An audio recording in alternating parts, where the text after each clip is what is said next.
Hello guys, welcome to my YouTube channel banking by Shubham. जैसा कि आप लोग जानते हैं, मैं अपने यूट्यूब चैनल पे जितनी भी चीजें मैं आपसे आज तक मैंने अपलोड करा है, सारे मैं बैंकिंग से रिलेटेड ही अपलोड करता हूँ, राइट। आज मैंने जो सेशन लेके आया हूँ, वो बहुत ही बेसिक चीजें लेके आया हूँ।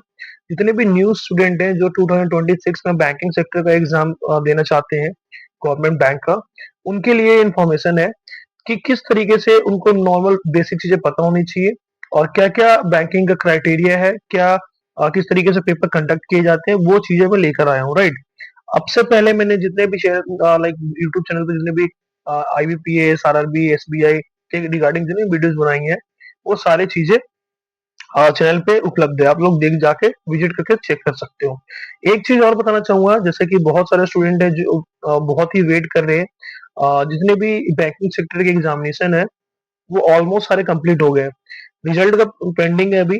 एसबीआई और आईबीपीएस क्लर्क, एसबीआई का मेंस का क्लर्क और आईबीपीएस का मेंस का क्लर्क, आरआरबी का प्री भी बाकी है अभी, एंड उसका पीओ का भी मेंस का वो चीजें बाकी है। इसमें क्या है, एसबीआई क्लर्क का जो मेंस का है ऑलमोस्ट जनवरी के इसी मंथ में देखा जा सकता है, फर्स्ट वीक में या सेकंड वीक में। एंड जो आईबीपीएस क्लर्क का जो पेपर हुआ था मेंस में, उसमें कुछ मिसहैपनिंग हुई थी। कुछ सॉल्वर गैंग्स पकड़े गए थे लखनऊ में, जिसकी वजह से उसमें थोड़ा सा स्टे मिला है और किसी एक्स सर्विसमैन ने उस पे केस कर दिया है, जिसकी वजह से उसके रिजल्ट में भी थोड़ी सी पेंडिंग हो सकती है, राइट। बस ये थोड़ी सी इंफॉर्मेशन है, बाकी चलते हैं वीडियो को स्टार्ट करते हैं। बेसिक बेसिक चीजें से क्या होता है, राइट। जैसा कि आप लोग देख पा रहे हो कि जो बैंकिंग सेक्टर का मतलब क्या था, बैंकिंग एग्जाम्स होते क्या है। नॉर्मल क्या होता है, banking exams are the competitive exam to recruit the candidates in the public sector banks and the regional rural bank.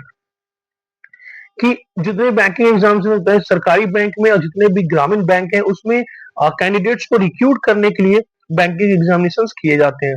Major banking examination जो 2026 में है, वो कौन कौन सा है?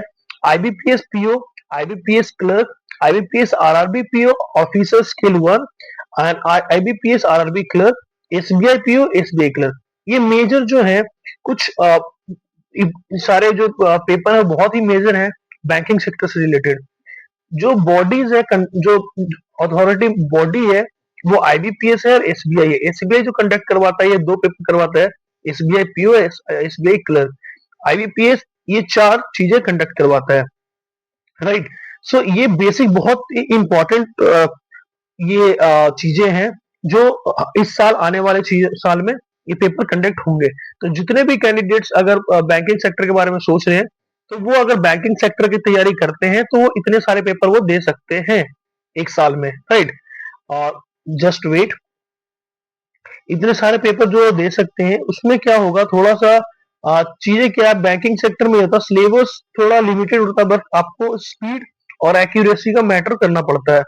उसके बारे में बताऊंगा आपको। जैसे कि नेक्स्ट जो एग्जाम पैटर्न के बारे में बात करते हैं कि बेसिक ओवरव्यू होता क्या है, क्या पैटर्न होता है एग्जाम का, क्योंकि बहुत ही इंपॉर्टेंट है किसी भी एग्जाम को क्रैक करने के लिए उसके एग्जाम पैटर्न को समझना, राइट। इसमें क्या प्रीलिम्स होता है और मेंस होता है। प्रीलिम्स में क्या होते हैं, एक पेपर होता है जिसमें आपका रीजनिंग एबिलिटी आएगा, न्यूमेरिकल आएगा और इंग्लिश सेक्शन के तीन सेक्शन होते हैं। 35 और 30 मार्क्स के। इसमें क्या 35 क्वेश्चन होंगे, इसमें 35 क्वेश्चन होंगे, इसमें 30 क्वेश्चन होते हैं। 100 मार्क्स का पेपर होता है। 100 मार्क्स के पेपर को आपको 60 मिनट में सॉल्व करना है। हर सेक्शन में आपको 20 मिनट मिलता है, राइट। अभी आरआरबी में कुछ अलग होता है, आरआरबी का कंडीशन अलग होता है। जो नॉर्मल आईबीपीएस का और एसबीआई का जो होता है, वो 20-20 मिनट मिलते हैं, उसमें आपको उस हिसाब से चीजें करनी होती है प्रीलिम्स में। आप देख सकते हो कि आपको प्रीलिम्स में 35 क्वेश्चन आपको 20 मिनट में करने हैं। इट मीन आपको स्पीड जो आपकी स्पीड है वो ज्यादा होनी चाहिए। आपको एक क्वेश्चन सॉल्व करने के लिए भी 30 से 40 सेकंड में आपको एक क्वेश्चन पढ़ना भी है, सॉल्व भी करना है। It's not easy. आपको प्रैक्टिस जितने भी आप उस चीजों को प्रैक्टिस करोगे, पहले तो फाउंडेशन कंप्लीट करना पड़ेगा, देन उसके बाद जितने भी प्रैक्टिस करोगे वो आपके लिए बेटर साबित होगा, ठीक है। ये आप देख सकते हैं। देन उसके बाद क्या है, प्रीलिम्स का मैंने बताया। उसके बाद अगर आपने प्रीलिम्स का जो कट ऑफ जाता है वो क्वालिफाई करते हो, फिर आपको मेंस होगा। मेंस में क्या होता है, मेंस में कुछ 20 सेक्शंस होते हैं, इसका पेपर होता है। इसमें रीजनिंग प्लस कंप्यूटर, इसमें हाई लेवल क्वेश्चंस होते हैं जिसमें पजल्स वगैरह, स्लॉक्स वगैरह, वो चीजें मैं सिलेबस बताऊंगा अभी। ठीक है, रीजनिंग में हाई लेवल होता है। क्वांट क्वांट का जो पेपर होता है उसमें डीआई, अर्थमेटिक्स, जितने अर्थमेटिक हो गए, डीआईस वगैरह हो गई, आपके सिंप्लीफिकेशंस हो गए, क्वाड्रेटिक हो गए, और नंबर सिस्टम हो गए, तो ये चीजें देखी जाती है इसमें मेंस में। इंग्लिश में आप देख सकते हो आरसी, ग्रामर, इसमें जो चीजें हैं, इसमें मैं वही चीजें लेके आया हूँ जो मेजोरिटी चीजें में आती है। जैसे आरसी इंग्लिश में आती है, ग्रामर आता ही आता है, राइट। उसके बाद जनरल बैंकिंग अवेयरनेस की बात करूं तो current affairs and static banking, की जो हम बैंकिंग अवेयरनेस जो हम पढ़ते हैं वो स्टैटिक होता है। जो चीजें करंट में चलती है उससे रिलेटेड जितनी भी स्टैटिक चीजें हैं उससे क्वेश्चंस पूछे जाते हैं जनरल अवेयरनेस में, जो कि मेंस के पेपर में होता है। अगर आप पीओ में जाते हो, देखो क्लर्क में क्या होता है, दो तरीके के पेपर मैंने आपको बताया, क्लर्क, एक पीओ। पीओ जो होता है ये ऑफिसर लेवल का पेपर होता है। क्लर्क जो नॉर्मल क्लर्क होते हैं उस लेवल का होता है। इसमें क्या होता है, आपको सिर्फ प्री और मेंस देना पड़ता है। But when we are talking about the PO, so इसमें आपको प्री भी देना पड़ेगा, मेंस भी देना पड़ेगा, और एक आपका डिस्क्रिप्टिव पेपर होता है मेंस के जस्ट बाद। सपोज करो 3 घंटे का आपका मेंस है, उसके बाद डिस्क्रिप्टिव का तुरंत ओपन होता है सिस्टम पे, आपको टाइपिंग करना होता है। देन उसके बाद अगर आपने मेंस क्वालिफाई कर लिया तो एक आपका इंटरव्यू और होता है आपके पीओ लेवल में, राइट। देन उसके बाद जो डिस्क्रिप्टिव जो चीजें पूछी जाती है वो ऐसे और लेटर से रिगार्डिंग चीजें पूछी जाती है, वो आपको टाइप करके लिखना होता है कुछ लिमिटेड वर्ड्स में, और उसके हिसाब से भी उसमें भी आपका जो सेक्शनल कट ऑफ होता है वो भी आपको निकालना होता है, राइट। देन उसके बाद जो है इन सभी चीजों में जो मैं बता रहा था कि अगर आप एसबीआई की बात करें तो एसबीआई में अब इस साल से क्या सेक्शनल कट ऑफ भी कर दिया है मेंस में, पहले इसमें सेक्शनल कट ऑफ नहीं था। और आईबीपीएस की बात करें तो आईबीपीएस में सभी में क्या होता है, जो जितने भी सेक्शन होते हैं सबका एक कट ऑफ होता है पर्टिकुलर, वो आपको क्वालिफाई करना पड़ेगा। देन उसके बाद फिर ओवरऑल आपको क्वालिफाई करना पड़ेगा जितने भी कट ऑफ जाते हैं ओवरऑल मार्क्स में। इसमें भी सेम है, कट ऑफ आपको जो है सेक्शनल वो आपको करना पड़ेगा। इस साल से एसबीआई में भी आपको वो चीजें कर दी। सो अब बात करते हैं कि एलिजिबिलिटी क्राइटेरिया क्या होना चाहिए। जैसा कि आप लोग देख पा रहे हैं यहाँ पर एज लिमिट जो है 21 से 30 के बीच में होना चाहिए। Relaxation as per the category, जैसे मैं ओबीसी से आता हूँ उसमें 3 इयर्स का कैटेगरी का रिलैक्सेशन मिलता है, राइट, एज के लिए। एंड क्वालिफिकेशंस जैसे कि आप लोग देख सकते हो कि क्वालिफिकेशन जो है ग्रेजुएशन इन एनी स्ट्रीम, किसी भी फॉर्म में हो, बीकॉम हो, बीए हो। एंड फाइनल ईयर एलिजिबल, जो फाइनल ईयर के स्टूडेंट्स हैं वो भी एलिजिबल होते हैं। वो होते ऐसे हैं कि जैसे जो फाइनल ईयर स्टूडेंट हैं तो जब नोटिफिकेशन आता है उसमें मेंशन होता है डेट कि इस डेट तक आपके पास मार्कशीट होना चाहिए।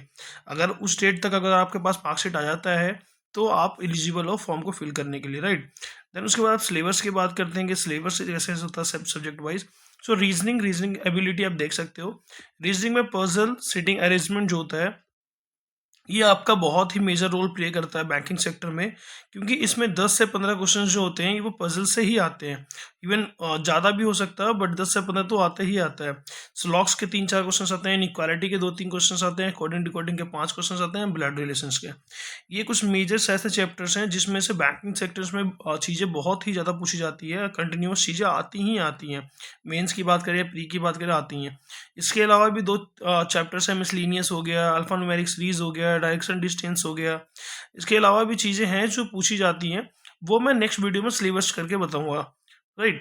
देन उसके बाद अगर मैं बात करूँ आपसे कि जो क्वांट का क्वांटिटेटिव एप्टीट्यूड है, इसमें आप देख सकते हो कि percentage ratio, SI and CI, time and work, profit and loss and data interpretation. इसमें क्या होता है, परसेंटेज और जो रेशियो है ये चैप्टर नहीं है, बहुत ही इंपॉर्टेंट चीज़ है जो बहुत सारे चैप्टर्स में बहुत सारे क्वेश्चंस में सॉल्व होता है ये। इसमें से 2-3 क्वेश्चंस एस आई सी आई से आएंगे, टाइम एंड वर्क का भी चीज़ें आती है, 1-2 प्रॉफिट एंड लॉस का भी आता है, एंड डाटा इंटरप्रिटेशंस में होते हैं जो कभी कभी आपका अर्थमेटिक बेस्ड जो चीज़ें आती है उसमें टाइम वर्क भी आ सकता है, एंड प्रॉफिट एंड लॉस से चीज़ें भी रिलेटेड होकर आ सकता है, ठीक है। इसमें जो है डाटा इंटरप्रिटेशन जो है 10 से 12 नंबर का आता है जो कि इंपॉर्टेंट रोल प्ले करता है। इंग्लिश की बात करें reading comprehensions, error detections, cloze test जो होता है वो फिलिंग द ब्लैंक्स की तरह होता है। पैरासम्बल, इसको हम सेंटेंस रीअरेंजमेंट भी बोलते हैं। देन उसके बाद वोकैबुलरी बेस्ड जो क्वेश्चंस होते हैं वो भी इसमें पूछे जाते हैं, जो कि बहुत ही इंपॉर्टेंट होता है उसके लिए। Banking awareness and general banking awareness की बात करें, उसमें करंट अफेयर्स लास्ट 6 मंथ्स के लिए बहुत इंपॉर्टेंट होती है बैंकिंग सेक्टर के लिए। Banking terms, RBI and economy जो चीज़ें होती हैं रिलेटेड चीज़ें, वो government schemes, they are very like these are very important for the perspective of banking examinations. So ये जो मैं चीज़ें स्टडी प्लान वो नेक्स्ट वीडियो में बनाऊंगा। सो अभी जो चीज़ें हैं, अभी आप लोगों के सामने जो चीज़ें इंपॉर्टेंट था, जो न्यू स्टूडेंट को पता होना चाहिए नॉर्मली रफली आइडिया के लिए, वो मैंने ये वीडियो में बताया है। नेक्स्ट टाइम मैं सिलेबस से रिगार्डिंग मैं वीडियो बना दूंगा। और जितने भी न्यू स्टूडेंट्स हैं चैनल पर फर्स्ट टाइम विजिट किए हैं, तो एक बार चैनल पे विजिट करके जो भी मैंने वीडियोज अपलोड करा है अभी तक, एक बार ज़रूर देखना। अगर आपको पसंद आता है चैनल को लाइक शेयर सब्सक्राइब करना ना भूलें। और जैसा भी लगे कमेंट सेक्शन में आप बताओ कि न्यू स्टूडेंट के लिए ये जो वीडियो है फ्रूटफुल है या नहीं है। और अगर वीडियो पसंद आई तो लाइक करना ना भूलें। और जितने भी मॉक्स वगैरह लाइव मॉक मैंने चैनल पे अपलोड करा है, वो सारे जो हैं एग्ज़ाम पर्सपेक्टिव से है। इस ईयर भी मैं अपने हिसाब से जो भी क्योंकि अभी आपके पास 2-3 महीने हैं, 6 महीने तक है। 2 महीने में आप फाउंडेशन कंप्लीट करोगे, देन उसके बाद आप प्रैक्टिसेस एंड द मेंस के लिए अब तैयार रहोगे। तो ये आपके पास अच्छा खासा टाइम है, अगर आप चाहें तो वो चीज़ें कर सकते हो। मिलते हैं फिर नेक्स्ट वीडियो में, तब तक के लिए धन्यवाद।